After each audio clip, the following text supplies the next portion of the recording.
We will talk about building a continuous delivery pipeline with DevOps. Again, DevOps, I'm taking it from SAFE's perspective. While there are too many viewpoints around what is DevOps. So initially, where it started to where it is today, there are different viewpoints of it's about culture, it's about tool, or it's about something out of the world. So let's decipher a little bit. We are not going to go with the tools because there are hundreds of thousands of tools available in the market. If I take one route, I'm going to cut up other route which is maybe more beneficial for your organization. We'll not go the tool route in this webinar.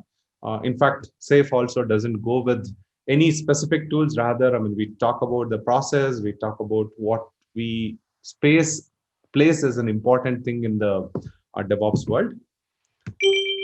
Okay, with that said, a little bit about myself for everyone to read. SPCT candidate, trained over 1,800 people in the last nearly 5 years on SAFE itself. I see myself as a student of Lean, Agile, and DevOps, which is the foundation for SAFE. One thing I'm happy about myself and which I brag always is about I read a lot of books. And books change the way you think. I mean, they change the way you think about or work towards a common goal, right? So books are the something, I mean, which are close to my heart. If you ask me the first thing that is close to my heart, it is a good book. I work with Cyberban, who are a gold SPCT and a platform partner for Scaled Agile. That's a little bit about me. You can always connect to me on LinkedIn. Search my name. I'm the only Ashwini Kalpura in the world. So with this spelling. Okay, let's quickly think about, again, before even I start this one, this is not a one-way talk. Rather, at every slide, I'll stop and maybe we can have a quick discussion or what is our thoughts, or if you don't agree with me, you can also put that thought as well. Let's make it more a discussion than a one-way street, right? Let's think about why DevOps. One thing that we notice today is the digital disruption, right? So simple examples like BMW is talking about 50% of their engineers being a software engineers. Think about it. And if you look at the car market, Tesla is the number one company in the world by market share today, right? And they don't sell cars, they sell batteries, they sell software. So end of the day, they say we are a technology company, right? So that's the kind of a disruption we are seeing in the market. Everything has become a software business, and it's no more an option. In fact, I was working with Target, which was a retailer in US, 2012, not too long ago, 8 years back. They were priding themselves on we are a retail store. We have 1,800 stores across US. We are 10 miles for any American, 95% of the Americans, so on and so forth. But with Amazon coming in, the stores are a liability now. Stores are not an asset. Stores are a liability for any retailer, right? And also the way the customers behave is also changed a lot in the last decade, and it's quickly and rapidly changing. Because as a customer, I have a lot of choice now. I don't have to stick to one particular vendor to do certain things. And also I do see a lot of interoperability between the vendors. I can pick and choose and make my own solutions as well. Customers have a lot of choices. So how do we as a big organization move towards this agility? When I say agility, I'm not talking about specifically Scrum or SAFe or anything, but rather about how do I quickly adopt to this change? I mean, how do I quickly move into a new realm, right? So this is where is important. And also many of the features might have a value today, they might not have any value tomorrow. So customers, when they need it the most, I mean, you should be able to deliver it seamlessly. So all these things kind of necessitate a thought process where we want to see it as a pipeline, or I mean, we want to see it as a continuum. So DevOps comes here where we want to see something operationalized, not just something developed. If you think about any of the agile methodologies, Scrum, Kanban, XP, you talk about development team, you talk about delivering code faster, but unless you operationalize, unless you give it to the customer, it is not going to be helpful.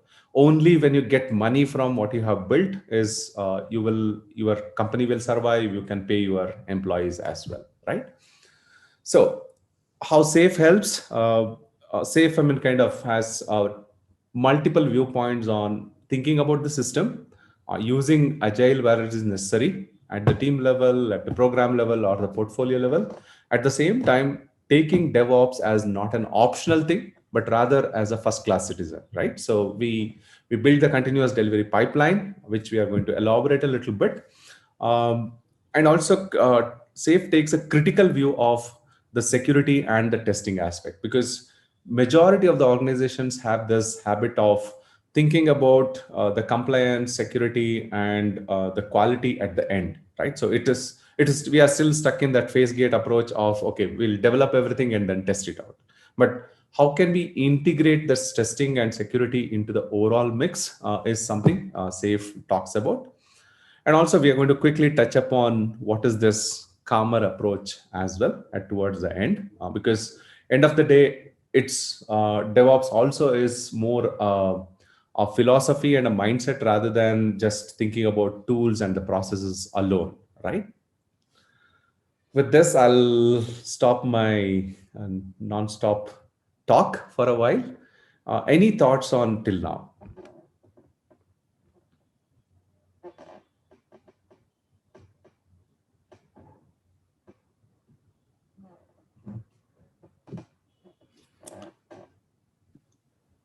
Let's move on, Ashwini. Sure.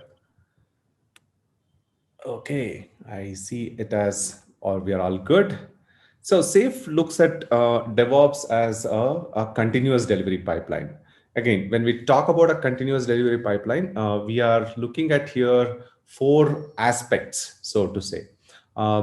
Usually, what we tend to do is when we talk about DevOps, the first thing that comes to our mind is a CI/CD pipeline. I have a continuous integration and a deployment pipeline, focusing on the development aspect of the things. Safe takes a holistic picture. DevOps is in the pipeline. Pipeline is exploring as well, integrating continuously, deploying to the production, and having a way to release on demand to the customer when necessary. Again, while it might look like one after the other, idea is these things should happen on an agile release train, which is a basic minimum construct in safe. You can call it as a team of teams. They should continuously work on all these parameters. I would look at rather like this: within a limited time period, which is typically we call it as a PI or the program increment, a 10-week, 8 to 12-week period. These things should continuously happen. Your exploration should be happening, your integration should be happening, your deployment should be happening continuously. You might take up one piece of work, integrate, deploy, and release as per the customer demand. But at the same time, your product owners and product managers should be constantly evolving from the market. What is it that I want to do, right? What is the next thing that my team should be doing? So it is a continuous process of exploring, integrating, deploying, and releasing on demand. Idea is here, I mean, we are not just thinking about the development team in between, but also the business, because they're exploring, they're giving feedback, they're asking questions to you, they are also giving answers to you. They are doing this one.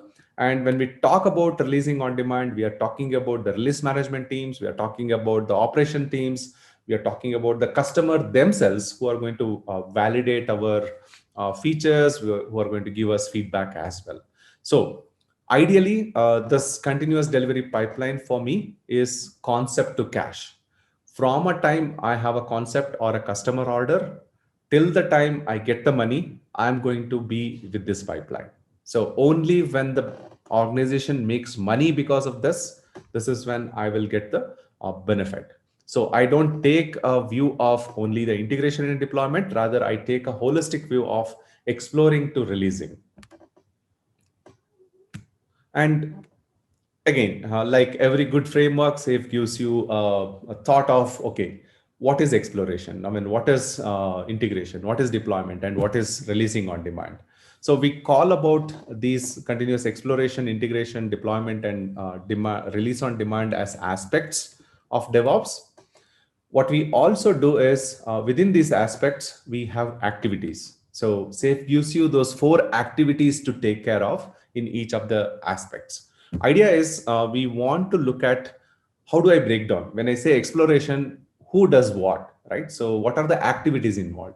If you look at here, I'm not going to talk about everything, but if you look at here, when you are talking about exploration, there is someone hypothesizing. So a business says, okay, looks like this feature is going to be crucial for us.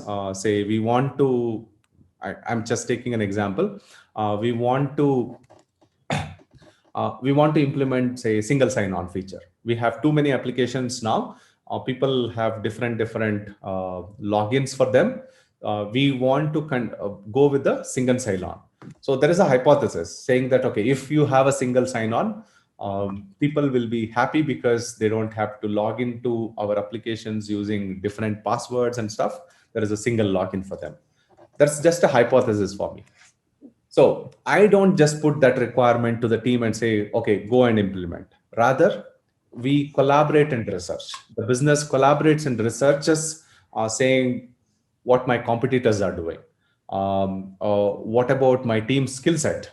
Do our teams have a skill set to implement that one? Do we need any regulation, compliance, security? Right. So this is where when we talk about the collaboration, you include the architect as well, and architect for that stability.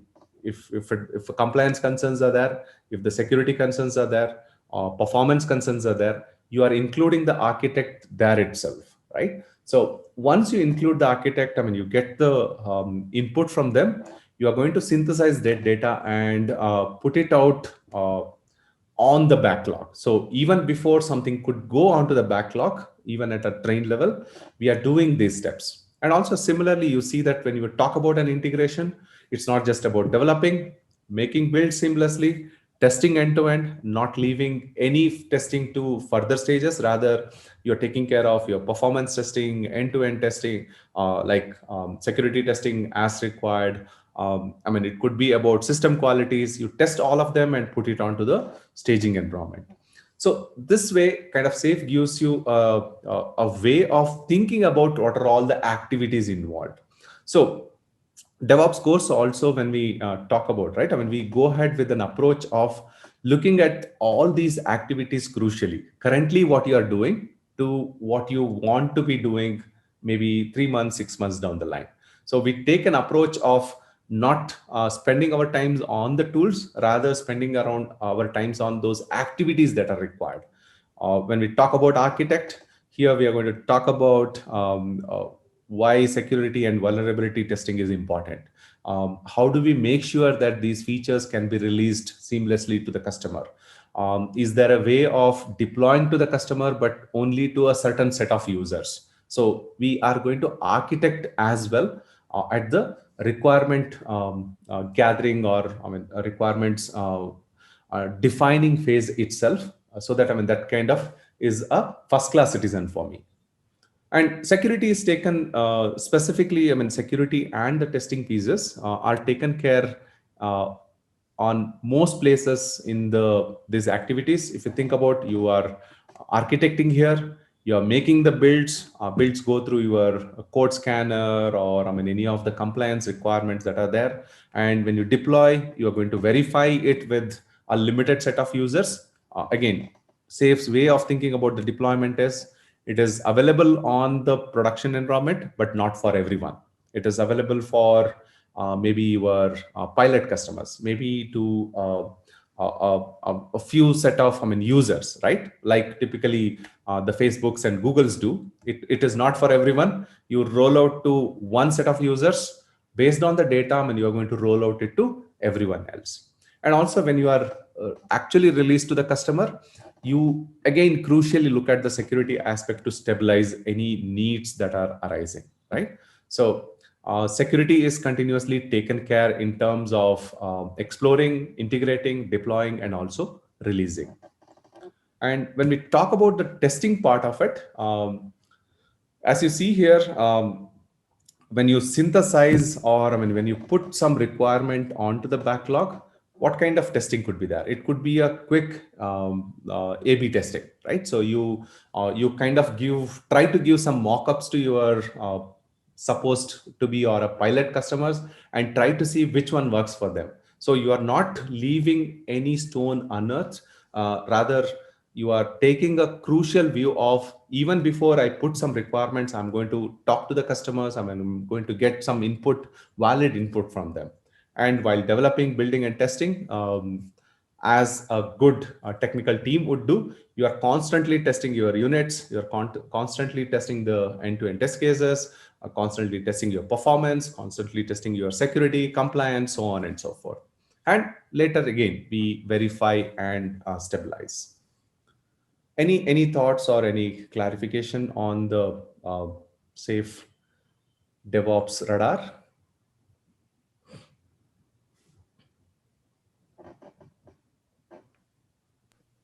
Keep going, Ashwini. Sure. Keep going. Again, as I said, I mean, we look at it as a calmer approach. I mean, the how I remember is, if you do DevOps, you will be calmer. So if you want to be calm in your day-to-day delivery of your software or solution, you have to use DevOps.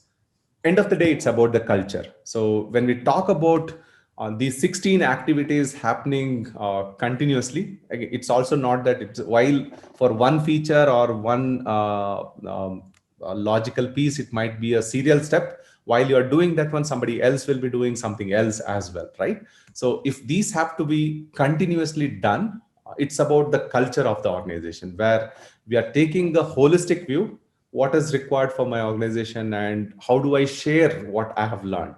It's not just about my own thing. Now I have to think about the overall pipeline. It's also about the automation. Automation takes a crucial role. This is where you have a lot of tools like Drone, Docker, Kubernetes, Jenkins, Puppet, Chef, I mean, so on and so forth. I mean, come at different levels of integration, deployment, and having the infrastructure. Idea here is, anything that I do twice, it's better to do it automatically, right? So you take that critical look of, if I'm doing it the second time, it's manually, it's going to be a waste of effort and waste of time. I want to rather get it automated. Again, there is no set rule on there is only one way to automate. Idea is, we want to avoid delays as much as possible.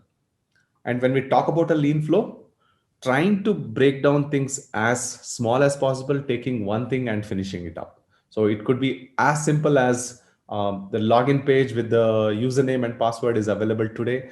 Tomorrow, the security for that page is available.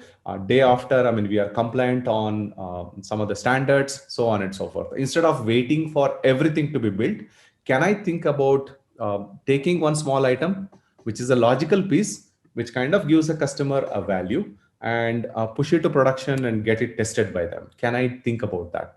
And can I do it continuously? Maybe if today it is 3 months, can I reduce it to 1 month?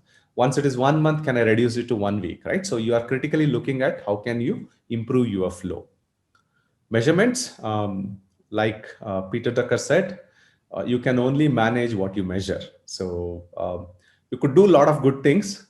You could be fast, but unless you measure how is the system performance, how is the system going through, how is the customers using it, it's not going to be too helpful for anyone. So you measure what matters for you, and make sure that those measurements are proactive as well. Some of the things, like if a system goes to say 80% usage, I'm going to send out a message to all the users, or I mean, whoever has to take care of it, or automatically load balance the thing and say that, okay, this has happened, we are load balancing, right? So measure what matters for you. And finally, when you go fast, there is always a possibility of some things breaking down. You always need to know, how do I recover? You always need to know, how do I get back to at least the previous version which was working? Again, if I give the example of Facebook, their developers write the rollback script first for any of the features they are developing, and then think about how do I deploy. So rollback is crucial. If it doesn't work, how do I roll back and get back to the original state? That's very, very important. So you take a crucial viewpoint on if there is a service disruption, how do I make sure that I minimize the impact, I roll back quickly, or even automatically, right? If something doesn't work or the system sees something is not behaving well, how can I roll back automatically to the previous version? Can I do it in milliseconds, right? So not even seconds, not even minutes. Can I do it in milliseconds? We take that crucial view of how can I recover quickly if there is a problem, right? So calmer, culture, automation, lean flow, measurement, and recovery. I'll get on to the last slide. So safe website, if you go and hit the DevOps article, you get this health radar. In fact, I mean, you can download this Excel sheet as well. There are questions for every activity that we have, like hypothesis. There are around few questions, I mean, 4 or 5 questions. You answer them, what you are doing today. So that gives you a radar chart of where do you stand today, right? So something like this. So I know that this is my chart today. If I want to improve, I know that, okay, maybe these could be, I mean, some of the areas of improvement which I want to start with. And also those questions, I mean, give you a suggestion on what is it that you are trying to do. When you talk about, say, collaborate and research, there are some questions like, have you talked to your business? Have you talked to your architect about certain things? Have you talked to your teams about the effort estimation, right? So you are already thinking about how do I make this feature viable? How do I make this feature possible? How do I make this feature desirable from the customer perspective? Again, there is also, when we talk about continuous exploration, we are talking about the alignment. We are talking about business understanding the development needs, development understanding the business needs. When we talk about integration, we are talking about the quality. We are building the quality in, or we are making sure that the right quality items are only going through. And when we talk about the deployment, we are talking about the time to market here. So we are making sure that the customers get what they want or what they need at the time they need it. It's not later. We are not making the customer wait for anything. And finally, when you release on demand, it's about the business value. It's about the dollars. It's about the dollars that you're going to get, right? So the why and how is part of this health radar. So you might want to just get on to scaledagileFramework.com. It's freely available, even if you don't have a certification as of now. It's freely available for you to download and try to see some of the questions and maybe use it as a starting point. Use it as a starting point to think about, okay, these are the 2 or 3 things, I mean, which if we take care, we might find a lot of benefit to start with, right? Okay, that's all I had. Any questions, any thoughts?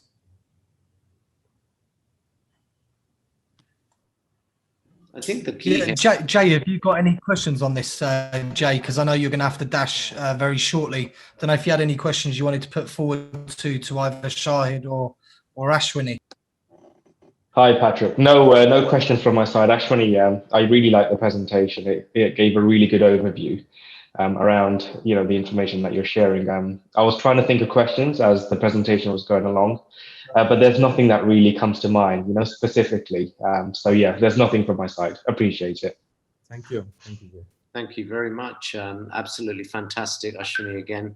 I guess the key here, guys, is as you go back to your organizations, the real key is what are you trying to solve?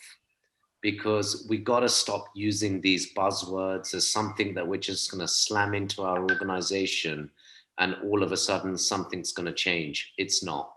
One of the things that we do look towards when we start looking at some of these implementations and transformations, you can probably see them just behind Ashwini's head, is the guiding principles. And for me, I don't want to talk about practices at all with anybody looking to change things. Let's talk about the principles. Let's ask the question, how does and what does the principle tell us which in turn will build your practices. This is not about let's get Jenkins and GitHub and you know, whatever Cucumber and Orange and whatever else is out there right now. They are just an element of the tools that will help you when we start asking the questions. So one of the key things we highly recommend, take this health radar, run it as a self-assessment. Yeah. It may not all make sense to you, but at least you've started the first step of the journey towards saying, what don't we know? And that's really where we can come in and help you through not just the training element, because that's one byproduct of it, but maybe getting a coach on for a day or half a day or a couple of hours to get the right kind of message across. Because Jay, as you look to implement DevOps, it is an investment in development. Yeah. Right. And what your leaders are going to start saying is, why are we spending more money on IT? Right. That's going to be a natural sort of challenge you get as you look towards DevOps. But we have to be able to justify, you know, the how you enable flow, how you get things through, how you look towards automation, what that does for collaboration. But above all, what does it do for the culture of your organization? What does it do for shared ownership? How does it break development and testing from saying, not my problem? How do we move towards and sprint towards the same goal, which is really the enterprise goal? Let's all stop being selfish now and stop being components and really all aim towards that goal of our organization. And that's what we kind of try and get through here, not just in these webinars, but in our training. You know, it's not about syllabus. It's not about ticking off buzzwords. It's about getting deep into what's the problem? What are we trying to solve? And again, the last bit of advice I'd say, guys, don't try and boil the ocean. Pick one thing at a time, make it work, and then you'll start progressively getting the trust from the predictability that you're creating. Just my final kind of points on that, Ashwini. I've learned something today again. It's an ever-evolving learning journey. So any other questions from anyone else before we kind of wrap up? No, thank you, guys. Much appreciated, and great meeting the team as well. Sure. Thanks, guys. Take care. Enjoy. Thanks, Jay.